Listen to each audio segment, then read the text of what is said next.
Hello mga Jay, so for today's video is manglaag Miss Jinlan mga Jay. So unexpected kini nga plano no, kay na-stress ang inyong mother dragon mga Jay. So maong nakahuna-huna nga magpabugnaw dito sa layong dapit dito sa Jinlan kay gisapot ko mga Jay, charis.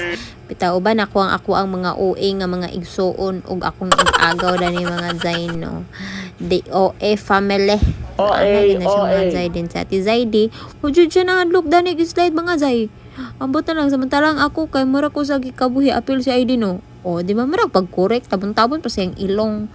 Tapos mga Zay enjoy gid kay ni sila mga Zay, mas prepare man gid sa ako ang prepare prefer gid siya sa ako ang mga anak ang swimming pool kasi sa dagat mga Jay, bisan ako mga Jay. Then pag kami gid upat dani manggiuban aning mga OA mga Jay aw lupigan pa namo ang Toro family no, kompleto mi dani na si Ana Rose, si Gigil, si Cheryl ug si Kikim.